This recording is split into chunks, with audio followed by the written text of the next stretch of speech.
வணக்கம் ஃப்ரெண்ட்ஸ். இன்றைக்கி சமையலுக்கு தேவையான காய்கறிகள் எல்லாமே நம்ம கட் பண்ணி வச்சுருக்கோம். பருப்பு உருண்டை குழம்பு தான் செய்ய போகிறோம். அதுக்கு சைடிஷாக வெண்டைக்காய் பொரியல் தான் செய்ய போகிறோம். ஒரு 150 கிராம் அளவுக்கு கடலைப்பருப்பை நம்ம நல்லா ஒரு 3 மணி நேரம் ஊற வச்சிடணும். அதுக்கப்புறமா அதை மிக்ஸி ஜாரில் சேர்த்துட்டு ஒரு டீஸ்பூன் சோம்பு, ஒரு வரமிளகாய் சேர்த்துருக்கேன். இந்த மிளகாய் நல்லா காரமாக இருக்கும், அதனால் நான் ஒரு மிளகாய் சேர்த்துருக்கேன். உங்களுக்கு வேணும்னா இன்னும் 2 மிளகாய் கூட சேர்த்துக்கலாம். இப்போ இதை நல்லா பரபரன்னு நம்ம அரைச்சி எடுத்துக்கலாம். ரொம்ப நைஸாக அரைக்காமல் இந்த மாதிரி நம்ம அரைச்சி எடுத்தோம்னா உருண்டை இங்கே சாப்பிட்றதுக்கு நல்லாயிருக்கும். இப்போ இதை நம்ம ஒரு கிண்ணத்தில் மாற்றிக்கலாம்.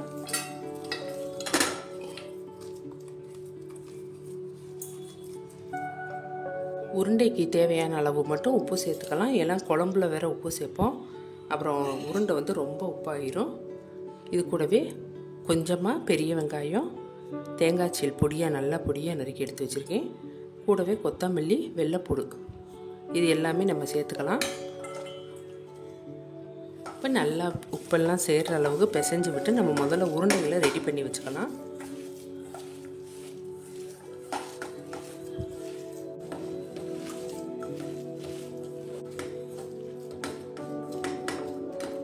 இன்றைக்கி நம்ம அப்படியே தான் உருண்டையை குழம்புல சேர்க்க போகிறோம். இல்லைன்னா நம்ம ஒரு ஆவி இட்லி பானையில் வேக வச்சு கூட சேர்த்துக்கலாம்.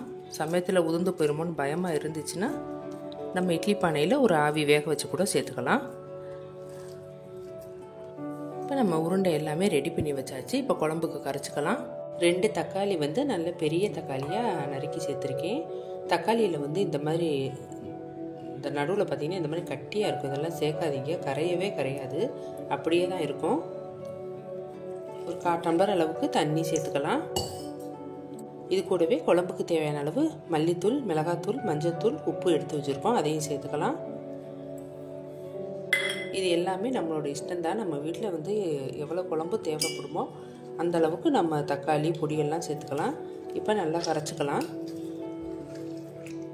முடிஞ்ச அளவுக்கு நல்லா நம்ம தக்காளியை கரைச்சிட்டு அந்த சக்கையை நம்ம எடுத்து போட்டுடலாம். இது கூடவே தேங்காயும் சோம்பும் அரைச்சி வச்சுருக்கோம், அதையும் சேர்த்துக்கலாம்.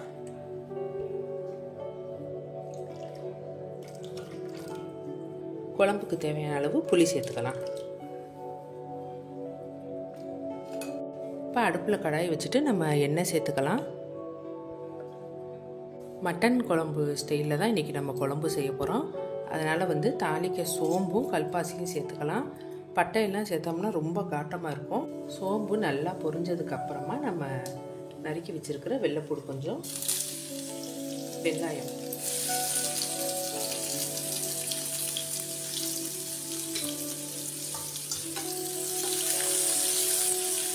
நான் இன்றைக்கி பெரிய வெங்காயம் தான் சேர்த்துருக்கேன். சின்ன வெங்காயம் சேர்த்தோம்னா இன்னும் குழம்பு டேஸ்ட்டாக இருக்கும். இப்போ நல்லா வதக்கி விட்டுக்கலாம். இது கூடவே நம்ம எடுத்து வச்சுருக்கிற கொத்தமல்லியும் கருவேப்பிலையும் சேர்த்துக்கலாம்.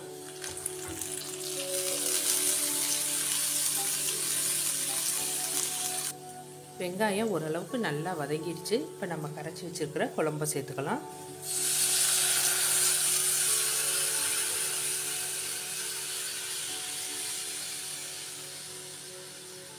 கூடவே ஒரு 1/2 டம்ளர் அளவுக்கு தண்ணியும் சேர்த்து கலந்து விட்டுடலாம். பருப்பு உருண்டை குழம்புக்கிறதுனால குழம்பு தண்ணியாக இருந்தால் தான் கொதித்து வர்றப்ப நமக்கு கெட்டியாக இருக்கும். இப்போ ஒரு மூடி போட்டு மூடி வச்சிடலாம். குழம்பு நல்லா கொதித்து வரட்டும். அடுப்பு மீடியமாக வச்சுக்கலாம். வெண்டைக்காய் பொரியல் எப்பவும் போல தான். கடாயில் எண்ணெய் சேர்த்துட்டு தாளிக்க கடுகு, கொஞ்சம் உளுந்து கூட சேர்த்துக்கலாம். காரத்துக்கு 2 வரமிளகாய் சேர்த்துக்கலாம். கடுகு நல்லா வெடிச்சிருச்சு, உளுந்துமே லேசாக செவந்து வந்துருச்சு. இந்த சமயத்தில் நம்ம நறுக்கி வச்சுருக்கிற ஒரு பெரிய வெங்காயம், கொஞ்சமாக கருவேப்பிலை சேர்த்து 2-3 நிமிஷம் நல்லா வதக்கி விட்டுக்கலாம். வெண்டைக்காய் பொரியலுக்கு நிறைய வெங்காயம் சேர்த்தோம்னா நல்லாயிருக்கும். எல்லாம் சேர்ந்து வதங்கி வர்றப்ப சாப்பிட்றதுக்கு ரொம்ப டேஸ்ட்டாக இருக்கும். இப்போ நம்ம நறுக்கி வச்சுருக்கிற 1/4 கிலோ அளவுக்கான வெண்டைக்காயை சேர்த்துக்கலாம். காய்க்கு தேவையான அளவு உப்பு சேர்த்துட்டு கொஞ்சமாக மஞ்சத்தூள் சேர்த்துக்கலாம். மஞ்சத்தூள் சேர்க்குறப்ப வெண்டைக்காயோட கலர் நல்லாயிருக்கும். இப்போ நல்லா கலந்து விட்டுக்கலாம். கலந்து விட்டுட்டு அடுப்பை மீடியமாக வச்சிடலாம். ஓரளவுக்கு வெண்டைக்காய் நல்லா சுருண்டு வந்துருச்சு. நான் தயிர் எதுவுமே சேர்க்கலை.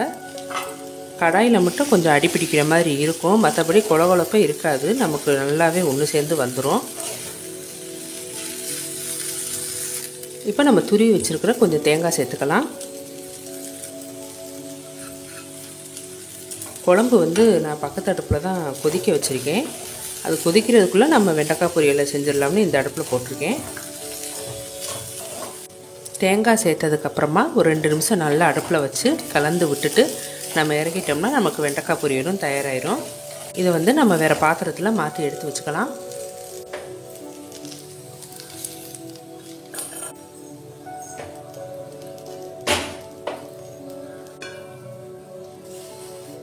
குழம்பு வந்து கொதி வந்துருச்சு. ரொம்ப நம்ம கெட்டியாக விட்டுறக்கூடாது, ஏன்னா உருண்டை வேறு வேகணும் இல்லையா. அதனால் ஒரு 5 நிமிஷம் கொதிச்சதுக்கப்புறமா நம்ம உருண்டையை சேர்த்துக்கலாம்.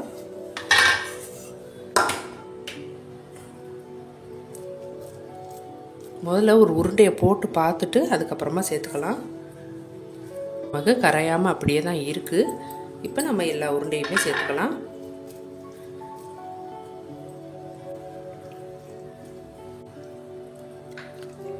இப்போ நம்ம எல்லா உருண்டையிலையுமே போட்டாச்சு. இப்போ உடனே கலந்து விடக்கூடாது. ஒரு கொதி வந்த உடனே அடுப்பை சிம்மில் வச்சுட்டு ஒரு 10 நிமிஷம் கழித்து பார்க்கலாம். இப்போ நல்லா கொதி வந்துருச்சு. இப்போ வந்து அடுப்பை சிம் பண்ணி வச்சுக்கலாம். மூடி போட்டுடலாம். ஒரு 10 நிமிஷம் கழித்து பார்க்கலாம். நம்ம குழம்புல போட்டிருந்த உருண்டையெல்லாம் வெந்த உடனே மேலே வந்துருச்சு. குழம்புமே நமக்கு நல்லா கெட்டியாயிருச்சு. இப்போ கொஞ்சமாக கொத்தமல்லி சேர்த்துட்டு அடுப்பை ஆஃப் பண்ணி மூடி வச்சிடலாம். ஆற பார்த்தோம்னா குழம்பு இன்னும் கெட்டியாயிரும். இன்றைக்கி நம்ம வீட்டு லஞ்சு தயாராகிடுச்சு ஃப்ரெண்ட்ஸ். இந்த லஞ்சு காம்போ உங்களுக்கு பிடிச்சிருந்துச்சுன்னா நீங்கள் இதே மாதிரியே செஞ்சு பாருங்கள். இந்த வீடியோ உங்களுக்கு பிடிச்சிருந்துச்சுன்னா லைக் பண்ணுங்கள், ஷேர் பண்ணுங்கள், கமெண்ட் பண்ணுங்கள், மறக்காமல் சப்ஸ்கிரைப் பண்ணுங்கள். தேங்க்யூ.